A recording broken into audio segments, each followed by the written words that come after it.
নমস্কার বন্ধুরা, ML education চ্যানেলে তোমাদেরকে স্বাগত জানাই। আজকের ভিডিওতে কোঠারি কমিশনের সুপারিশগুলি সম্পর্কে বিস্তারিতভাবে আলোচনা করব।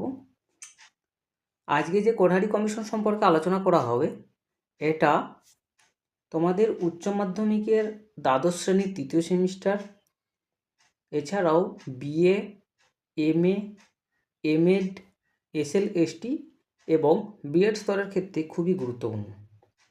আর আজকের এই ভিডিওটা খুবই গুরুত্বপূর্ণ হতে চলেছে। ভিডিওটা তোমরা প্রথম থেকে শেষ পর্যন্ত দেখতে থাকো, আর এরকমই নিত্য নতুন ভিডিও পাওয়ার জন্য চ্যানেলটিকে সাবস্ক্রাইব করে রাখো। কোঠারি কমিশনের অপর নাম হলো ভারতীয় শিক্ষা কমিশন, আর এর ইংরেজি নাম হলো দ্য ইন্ডিয়ান এডুকেশন কমিশন। ভারতীয় শিক্ষা কমিশন বা কোঠারি কমিশনের সময়কাল হলো 1964 থেকে 66। স্বাধীনতা লাভের পর ভারত সরকার প্রথম যে শিক্ষা কমিশনকে নিযুক্ত করেন তা হলো বিশ্ববিদ্যালয় শিক্ষা কমিশন বা রাধাকৃষ্ণন কমিশন 1948। এরপর 1952 থেকে 53 সালে গঠিত হয় মাধ্যমিক শিক্ষা কমিশন বা মুদালিয়র কমিশন। তারপর 1964 সালের 14 জুলাই ভারত সরকারের একটি প্রস্তাবনার দ্বারা শিক্ষা কমিশন বা এডুকেশন কমিশন নিযুক্ত করেন। ঠিক আছে, এখানটায় পূর্ণচ্ছেদ হয়ে গেছে, এটা হবে না। তাহলে 1964 সালের 14 জুলাই ভারত সরকারের একটি প্রস্তাবনার দ্বারা শিক্ষা কমিশন বা এডুকেশন কমিশন নিযুক্ত করেন। শিক্ষামন্ত্রী এম.সি. চাগলার উদ্যোগে ভারত সরকারের ইউনিভার্সিটি গ্রান্ট কমিশনের চেয়ারম্যান ডক্টর ডি.এস. কোঠারিকে সভাপতি নিযুক্ত করে একটি কমিশন গঠন করে। ঠিক আছে, এটা খুবই গুরুত্বপূর্ণ পয়েন্ট যে শিক্ষামন্ত্রী এম.সি. চাগলার উদ্যোগে ভারত সরকারের ইউনিভার্সিটি গ্রান্ট কমিশন এর চেয়ারম্যান ডক্টর ডি.এস. কোঠারিকে সভাপতি নিযুক্ত করে একটি কমিশন গঠন করেন, যেটি কোঠারি কমিশন 1964 থেকে 66 নামে পরিচিত। কমিশনের সদস্যগণ মেম্বার অফ কমিশন। কমিশনের সভাপতি ছিলেন ডি.এস. কোঠারি এবং সম্পাদক ছিলেন জে.পি. নায়েক। এইখান থেকে কিন্তু প্রশ্ন হয়। কমিশনের সদস্যদের মধ্যে দেশি বিদেশি বহু খ্যাতনামা শিক্ষাবিদ ছিলেন। বিদেশি শিক্ষাবিদদের মধ্যে ছিলেন, এই কমিশনের সদস্য হিসেবে কাজ করেছিলেন ইংল্যান্ডের মিস্টার এইচ.এল. এলভিন, মার্কিন যুক্তরাষ্ট্রের প্রফেসর রজার্স রিভিল, সোভিয়েত রাশিয়ার প্রফেসর এস.এ.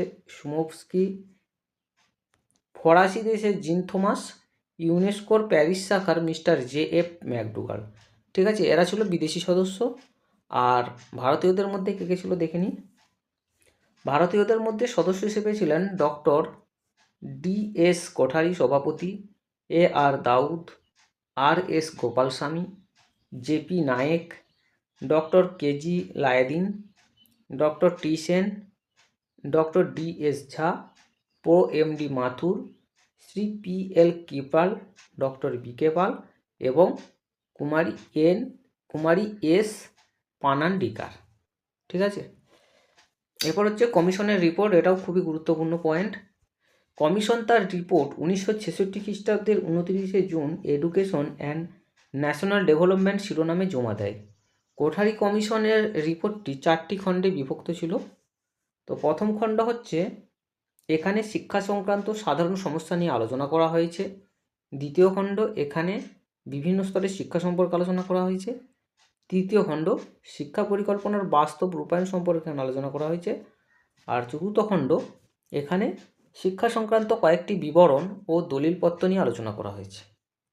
এরপর আসছে টাস্ক ফোর্স। কোঠারি কমিশনে 12টি টাস্ক ফোর্স গঠন করা হয়েছিল। এই টাস্ক ফোর্সগুলি ছিল: 1 ছাত্র কল্যাণ, 2 বিদ্যালয় শিক্ষা, 3 মানব শক্তি, 4 শিক্ষক শিক্ষণ, 5 শিক্ষা প্রশাসন, 6 নতুন শিখন কৌশল, 7 শিক্ষার অর্থনীতি, 8 উচ্চশিক্ষা, 9 বিজ্ঞান ও গবেষণা, 10 বয়স্ক শিক্ষা, 11 কারিগরি শিক্ষা, 12 কৃষি শিক্ষা। এরপর আসছে ওয়ার্কিং গ্রুপ বা কর্মী দল। কোঠারি কমিশনের ওয়ার্কিং গ্রুপ 7টি ভাগে বিভক্ত ছিল: 1 প্রাক প্রাথমিক শিক্ষা, 2 বিদ্যালয় গৃহ নির্মাণ, 3 বিদ্যালয় পাঠ্যক্রম, 4 পরিসংখ্যা, 5 নারী শিক্ষা, 6 পিছিয়ে পড়া শ্রেণীর শিক্ষা। 7 বিদ্যালয় ও সমাজের সঙ্গে সম্পর্ক। বিদ্যালয় স্তরের শিক্ষা, পরের পয়েন্ট, বিদ্যালয় স্তরের শিক্ষা। এ প্রাক প্রাথমিক স্তর বা প্রি প্রাইমারি স্টেজ। তো এর মধ্যে আছে 1 শিশুদের সুস্থ স্বাস্থ্য অভ্যাসে দক্ষতা সৃষ্টি, যেমন নিজের পোশাক পরার অভ্যাস, টয়লেটে যাওয়ার অভ্যাস, নিজে খাওয়ার, পরিষ্কার পরিচ্ছন্নতার অভ্যাস ইত্যাদি। 2 সমাজ সম্বন্ধে আগ্রহ সৃষ্টি করা ও সামাজিক ব্যবহার শেখানো। 3 শিশুদের মধ্যে প্রক্ষোভ জাগিয়ে তোলা। 4 সৃজনশীল ক্ষমতার বিকাশ ঘটানো। 5 শিশুদের মধ্যে চিন্তা শক্তি জাগিয়ে তোলা, শুদ্ধ ও স্পষ্ট বক্তব্য রাখতে শেখানো। বি অপশনের মধ্যে আসছে প্রাথমিক শিক্ষা বা প্রাইমারি স্টেজ। তো এর মধ্যে আছে 1 দায়িত্বশীল ও উপযুক্ত নাগরিক হিসাবে তৈরি করাই হলো প্রাথমিক স্তরের শিক্ষার উদ্দেশ্য। 2 14 বছর বয়স পর্যন্ত অবৈতনিক ও বাধ্যতামূলক শিক্ষা দেওয়ার জন্য যে সাংবিধানিক নির্দেশ আছে তাকে কার্যকর করতে হবে।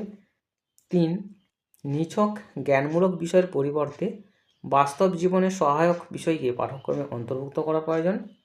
4 সপ্তম শ্রেণীর শেষে কোনো শিক্ষার্থীর বয়স যদি 14 বছরের কম হয় এবং সে যদি আরও পড়াশোনা চালিয়ে যেতে চায়, তবে তাকে 14 বছর বয়স পূর্ণ না হওয়া পর্যন্ত বিদ্যালয়ের কোনো বৃত্তিধর্মী কাজে নিযুক্ত রাখতে হবে। 5 1975 থেকে 76 খ্রিস্টাব্দের মধ্যে সকল শিশুকে 5 বছরের কার্যকরী প্রাথমিক শিক্ষা দিতে হবে।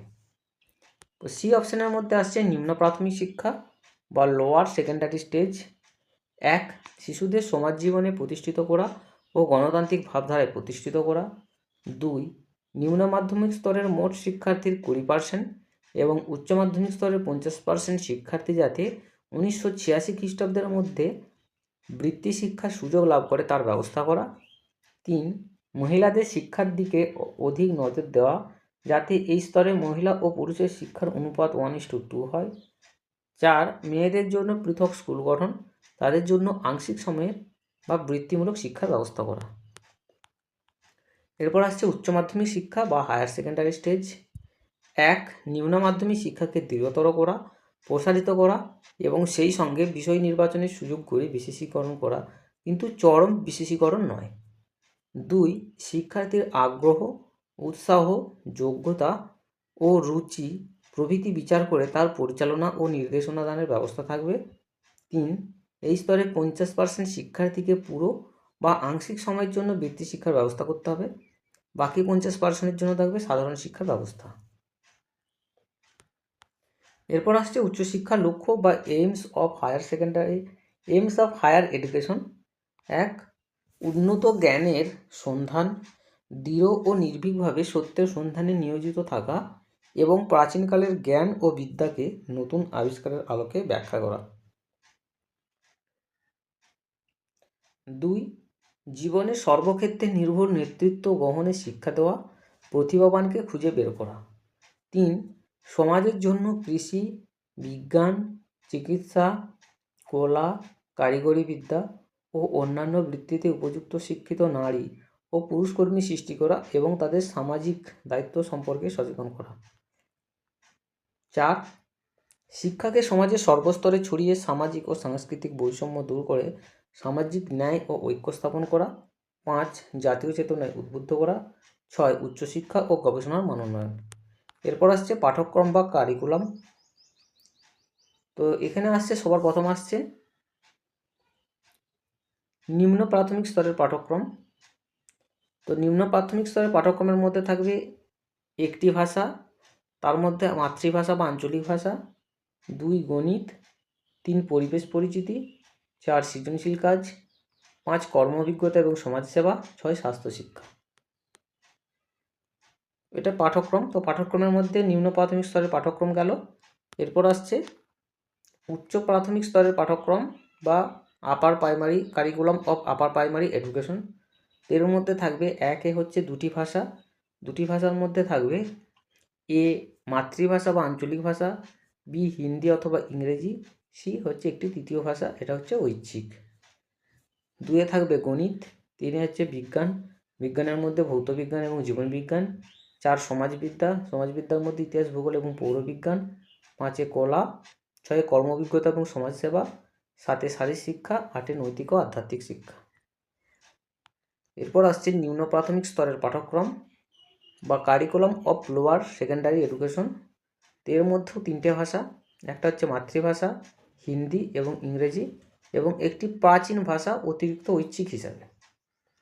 2 থাকছে অঙ্ক, 3 বিজ্ঞান, বিজ্ঞানের মধ্যে হচ্ছে ভৌত এবং প্রাণীবিজ্ঞান, 4 হচ্ছে ইতিহাস ভূগোল এবং সমাজবিদ্যা, 5 কারুশিল্প, 6 কর্ম অভিজ্ঞতা, 7 হচ্ছে সমাজসেবা, 8 হচ্ছে শারীরিক শিক্ষা, 9 আধ্যাত্মিক এবং নৈতিক শিক্ষা। এরপর আসছে উচ্চ মাধ্যমিক স্তরের পাঠ্যক্রম। উচ্চ মাধ্যমিক স্তরের পাঠ্যক্রমের মধ্যে থাকছে 1 হচ্ছে যে কোনো 2টি ভাষা, 2 প্রদত্ত বিষয়গুলি থেকে ঐচ্ছিক বিষয় হিসেবে যে কোনো 3টি বিষয়।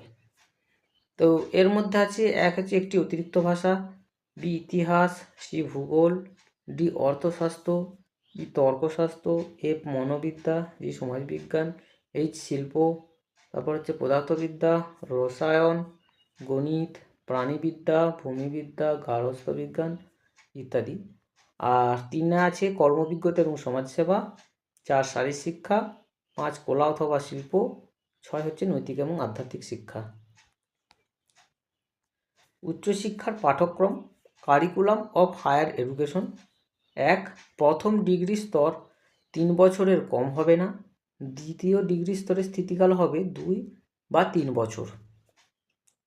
2 উচ্চশিক্ষা স্তরে কোনো ক্ষেত্রে ভাষা শিক্ষা বাধ্যতামূলক নয়, তবে আঞ্চলিক ভারতীয় ভাষা বা প্রাচীন ভাষা ইলেকটিভ বিষয় হিসেবে উচ্চশিক্ষা স্তরে থাকবে। 3 প্রথম দিকে প্রথম ডিগ্রি স্তরে আঞ্চলিক ভাষায় পড়ানোর ব্যবস্থা করা যেতে পারে, তবে দ্বিতীয় ডিগ্রি স্তরে শিক্ষার মাধ্যম হবে ইংরেজি। 4 উচ্চশিক্ষার ক্ষেত্রে শিক্ষককে যথাসম্ভব 2টি ভাষা জানা দরকার, একটা হলো আঞ্চলিক ভাষা ও ইংরেজি। ঠিক আছে, আঞ্চলিক ভাষা এবং ইংরেজি 2টি ভাষা জানা দরকার। উচ্চশিক্ষার ক্ষেত্রে শিক্ষককে যথাসম্ভব 2টি ভাষা জানা দরকার, একটা হচ্ছে আঞ্চলিক ভাষা এবং ইংরেজি, আর অন্যটা হচ্ছে ইংরেজি। ঠিক আছে। 5 ইংরেজি ভাষা ছাড়াও অন্যান্য বিদেশি ভাষা, বিশেষ করে রাশিয়ান ভাষা শিক্ষার উপর গুরুত্ব দেওয়া হচ্ছে এই স্তরে। 6 মাস্টার ডিগ্রি স্তরে পাঠ্যক্রমের পুনর্নবীকরণ প্রয়োজন। 7 পাঠ্যক্রম হওয়া উচিত জেনারেল বেসড। 8 একটি বা 2টি বিশেষ ক্ষেত্রে ট্রেনিংয়ের ব্যবস্থা প্রয়োজন। এরপর আসছে শিক্ষার কাঠামো বা স্ট্রাকচার অফ এডুকেশন। নার্সারি 3 থেকে 5 বছরের শিশুদের জন্য নার্সারি ও কিন্ডারগার্টেন শিক্ষা। তারপর হচ্ছে প্রাক প্রাথমিক স্তর 5 থেকে 6 বছরের শিশুদের জন্য। দেখো এখানে নার্সারি স্তর সবার প্রথম হচ্ছে নার্সারি স্তর 3 থেকে 5 বছরের শিশুদের জন্য নার্সারি ও কিন্ডারগার্টেন শিক্ষা। আর তারপর আসছে প্রাক প্রাথমিক শিক্ষা। তো প্রাক প্রাথমিক শিক্ষা হচ্ছে 5 থেকে 6 বছরের শিশুদের জন্য প্রাক প্রাথমিক স্তর। ঠিক আছে।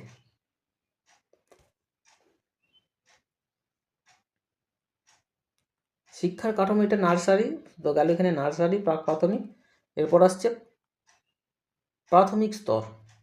তো প্রাথমিক স্তরের মধ্যে আছে নিম্ন প্রাথমিক, প্রথম থেকে চতুর্থ কিংবা পঞ্চম শ্রেণী পর্যন্ত, তো এটাকে বলা হচ্ছে কি নিম্ন প্রাথমিক স্তর।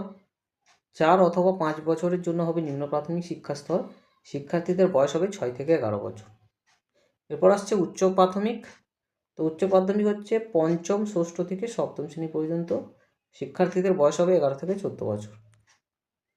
এরপর আসছে মাধ্যমিক শিক্ষা স্তর, নিম্ন মাধ্যমিক, অষ্টম শ্রেণী থেকে দশম শ্রেণী পর্যন্ত অথবা নবম দশম শ্রেণী পর্যন্ত শিক্ষা, শিক্ষার্থীর বয়স হবে 14 থেকে 16 বছর।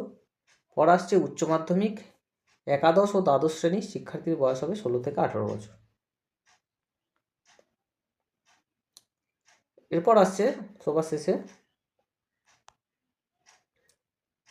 শেষে আসছে উচ্চশিক্ষার স্তর, প্রথম ডিগ্রি স্তর। এই স্তরে শিক্ষা হবে 2 বছরের, শিক্ষার্থীর বয়স হবে 19 থেকে 21 বছর। এটা হচ্ছে প্রথম ডিগ্রি স্তর, এই স্তরে শিক্ষা হবে 2 বছরের, শিক্ষার্থীর বয়স হবে 19 থেকে 21 বছর পর্যন্ত। এরপর আসছে দ্বিতীয় ডিগ্রি স্তর, এই স্তরে শিক্ষা হবে 2 বছরের, শিক্ষার্থীর বয়স হবে 21 থেকে 23 বছর।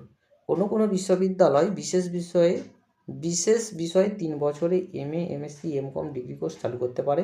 এছাড়াও কমিশন বলে কোনো কোনো নির্বাচিত বিষয়ে বিশেষ শিক্ষাদানের জন্য 1 বছরের প্রথম ডিগ্রি কোর্স চালু করা যুক্তিযুক্ত। স্নাতকোত্তরের শেষে থাকবে গবেষণা স্তর, কৃষি ও ইঞ্জিনিয়ারিং কোর্সের ইঞ্জিনিয়ারিং কোর্সের স্থিতিকাল হবে যথাক্রমে 4 এবং 5 বছরের। চিকিৎসাবিদ্যার কোর্সের স্থিতিকাল হবে আরও বেশি।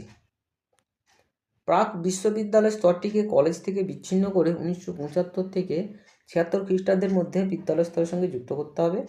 উচ্চশিক্ষা স্তরে মেজর ইউনিভার্সিটি সংক্রান্ত সুপারিশটি উল্লেখযোগ্য। এই বিশ্ববিদ্যালয়গুলিতে প্রথম শ্রেণীর স্নাতকোত্তর পঠন ও গবেষণা হবে।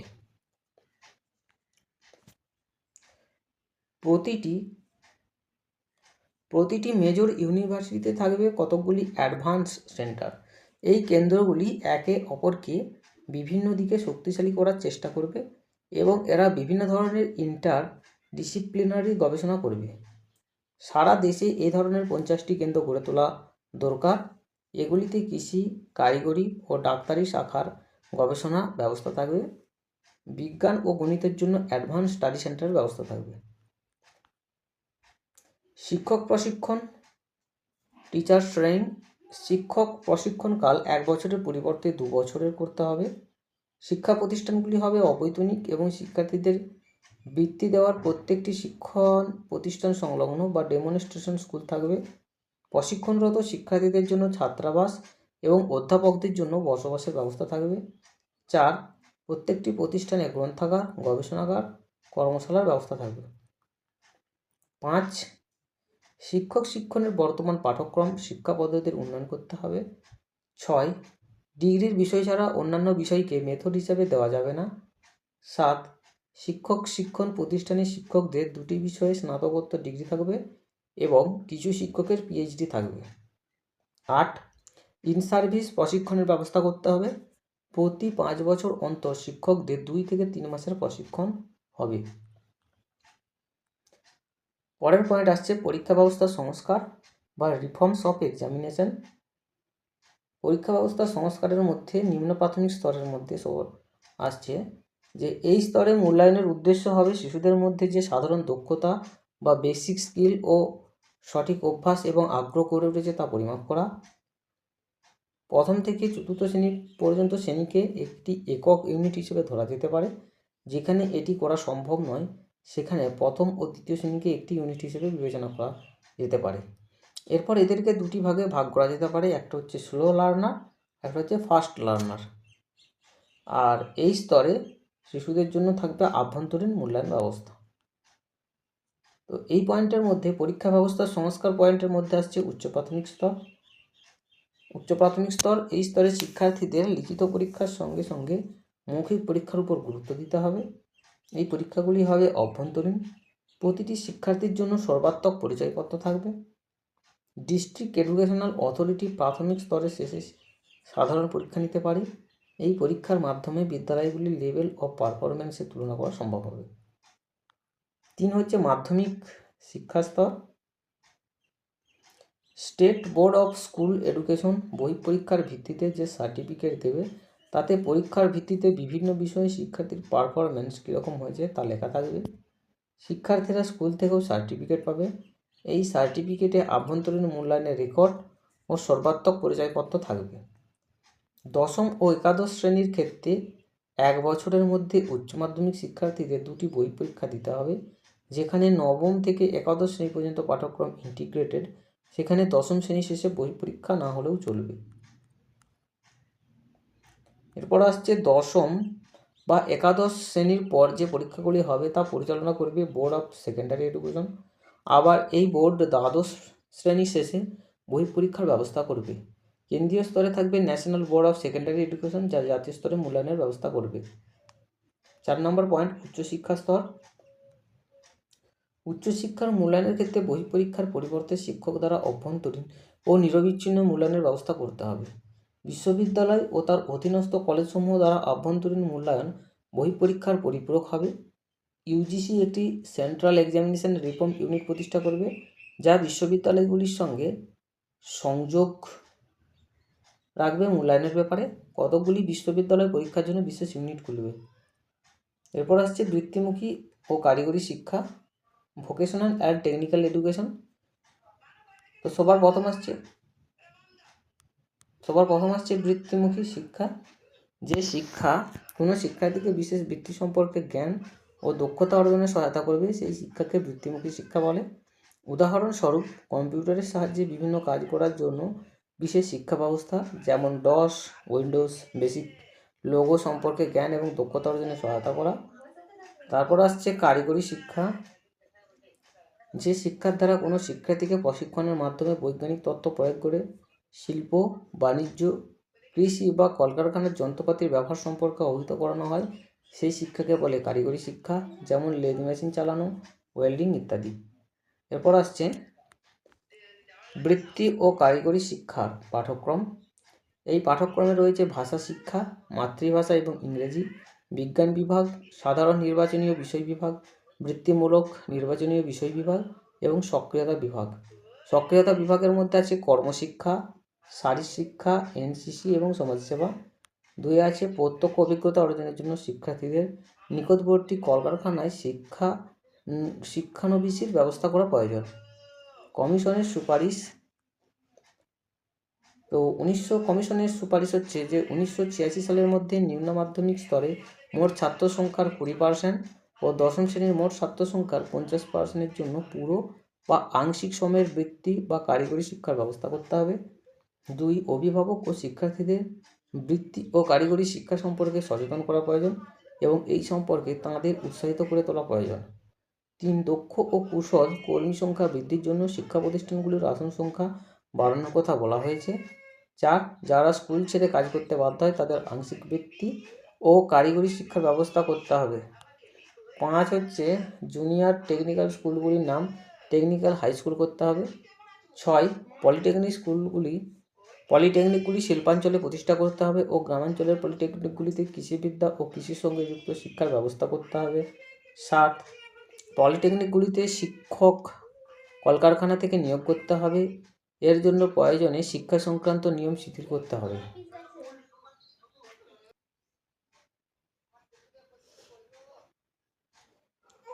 বয়স্ক শিক্ষা বা অ্যাডাল্ট এডুকেশন। 15 থেকে 30 বছর বয়স্ক শিক্ষার্থীদের জন্য আংশিক সময়ে সাধারণ শিক্ষা ও বৃত্তি শিক্ষা ব্যবস্থা করা।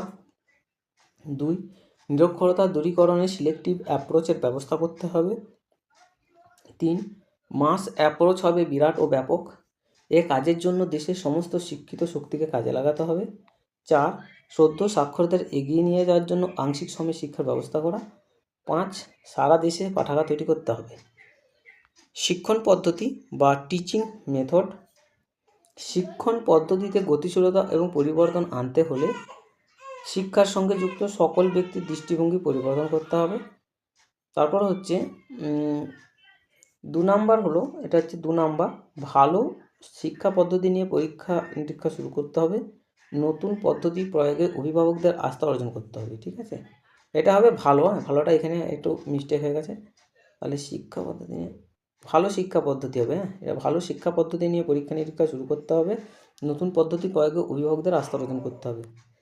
3 যে শিক্ষক নতুনভাবে কোনো পদ্ধতি নিয়ে পরীক্ষা করতে চান তাকে প্রয়োজনীয় শিক্ষা সহায়ক উপকরণ দিয়ে উৎসাহিত করতে হবে। তারপর হচ্ছে শিক্ষকদের জন্য নতুন বেতন কাঠামো সুপারিশ ছিল। ভবিষ্যতে মাধ্যমিক শিক্ষা শেষ করে যারা 2 বছর প্রশিক্ষণ নিয়েছে এমন প্রার্থীকেই প্রাথমিক শিক্ষায় নিযুক্ত করতে হবে। 3 পেশাগত যোগ্যতা অর্জন মাধ্যমিক শিক্ষা বিদ্যালয়ে শিক্ষকদের জন্য বাধ্যতামূলক হবে। 4 প্রধান শিক্ষকের বেতন বিদ্যালয়ের শিক্ষার্থীর সংখ্যা, শিক্ষার মান প্রভৃতি বিচার করে নির্ধারিত হবে। 5 সমস্ত শিক্ষক অবসরকালীন একই রকম সুযোগ সুবিধা পাবেন।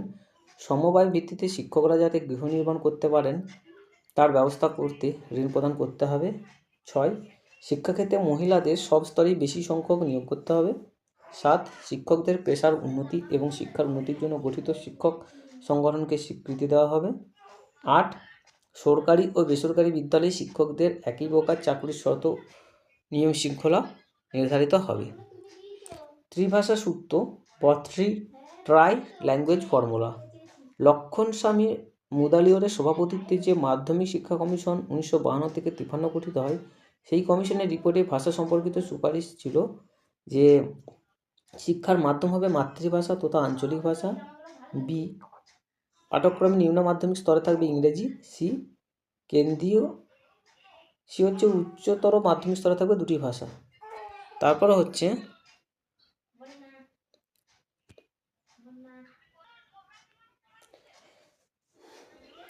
তো এটা হচ্ছে লক্ষণস্বামী মুদালিয়রের যে সুপারিশ ছিল যে কি না, শিক্ষার মাধ্যম হবে মাতৃভাষা তথা আঞ্চলিক ভাষা, বি পাঠ্যক্রম নিম্ন মাধ্যমিক স্তরে থাকবে ইংরেজি, সি হচ্ছে উচ্চতর মাধ্যমিক থাকবে দুটি ভাষা। তো এটা কি বলা হয়েছিল যে কেন্দ্রীয় শিক্ষা উপদেষ্টা বোর্ড বা central advisory board of education 1956 খ্রিস্টাব্দে ত্রিভাষা ফর্মুলার বা ট্রাই ল্যাঙ্গুয়েজের প্রস্তাব দেয়। রাজ্য মুখ্যমন্ত্রী সম্মেলনে 1961 খ্রিস্টাব্দে ত্রিভাষা নীতি গৃহীত হয়। 1963 খ্রিস্টাব্দের ভাষা বিলে যে ত্রিভাষা নীতি গৃহীত হয় তাতে মাধ্যমিক স্তরে যে তিনটি ভাষার উল্লেখ করা হয়েছে সেগুলি হলো, দেখো সেটি হচ্ছে মাতৃভাষা বা আঞ্চলিক ভাষা, 2 হিন্দি, তবে যাদের মাতৃভাষা হিন্দি তাদের পড়তে হবে যে কোনো একটি আধুনিক ভারতীয় ভাষা, আর 3 হচ্ছে ইংরেজি অথবা একটি আধুনিক ইংরেজি অথবা একটি বিদেশি ভাষা। এটা হচ্ছে মেন ত্রিভাষা সূত্রের, এইটা হচ্ছে মেন, ঠিক আছে। মাতৃভাষা বা আঞ্চলিক ভাষা হিন্দি, তবে যাদের মাতৃভাষা হিন্দি তাদের জন্য পড়তে হবে যে কোনো একটি আধুনিক ভারতীয় ভাষা, 3 হচ্ছে ইংরেজি অথবা অন্য একটি বিদেশি ভাষা। স্কুল জোট বা স্কুল কমপ্লেক্স, কোঠারি কমিশনের সুপারিশে স্কুল জটের কথা বলা হয়। কমিশনের সুপারিশ এই সম্পর্কে বলা হয় কাছাকাছি 3 অথবা 4টি উচ্চ প্রাথমিক বিদ্যালয় এবং 10 থেকে 20টি নিম্ন প্রাথমিক বিদ্যালয় একসঙ্গে করে স্কুল জট তৈরি করা হবে। স্কুল জট তৈরির উদ্দেশ্য হবে স্কুল জট বা স্কুল কমপ্লেক্স, তো স্কুল জট তৈরির উদ্দেশ্য হবে বিদ্যালয়গুলির মধ্যে বিচ্ছিন্ন মনোভাব দূর করা, তাদের মধ্যে সহযোগিতার মনোভাব গড়ে তোলা, মূল্যায়নের সঠিক পদ্ধতি এবং শিক্ষার্থীদের শ্রেণীতে প্রয়োগের উপযুক্ত পদ্ধতি নিরূপণ করা।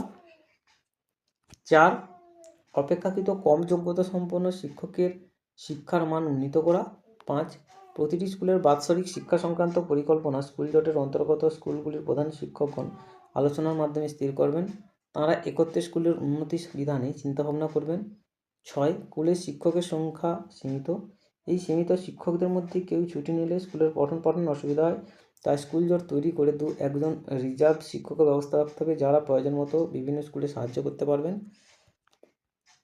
7 স্কুল জটগুলি নতুন টেক্সট বুকের মূল্যায়ন করবে এবং বিভিন্ন শিক্ষা সহায়ক প্রদীপন তৈরি করবে। 8 স্কুল জটগুলি আলোচনার ভিত্তিতে পাঠ্যক্রমের পরিবর্তন করবে। 9 স্কুল জটের অধীনে উচ্চ মাধ্যমিক স্কুলের প্রধান শিক্ষক ও উচ্চ বিদ্যালয়ের শিক্ষকগণ কাছাকাছি প্রাথমিক বিদ্যালয়গুলি পরিদর্শন করবেন মাসে অন্তত একবার। এইভাবে উচ্চ প্রাথমিক বিদ্যালয়ের প্রধান শিক্ষকগণ নিম্ন প্রাথমিক বিদ্যালয় পরিদর্শন করবেন এবং প্রয়োজনীয় পরামর্শ দেবেন। তো এই ছিল তোমাদের ভারতীয় শিক্ষা কমিশন বা কোঠারি কমিশন বা দ্য ইন্ডিয়ান এডুকেশন কমিশন সম্পর্কে বিস্তারিত আলোচনা। তো এখানেতেই ভিডিও শেষ করছি, পরের এপিসোডে আবার দেখা হবে। আর ভিডিওর মধ্যে কোথাও কোনো ভুল হয়ে থাকলে তো কমেন্ট করে অবশ্যই জানিয়ে দেবে।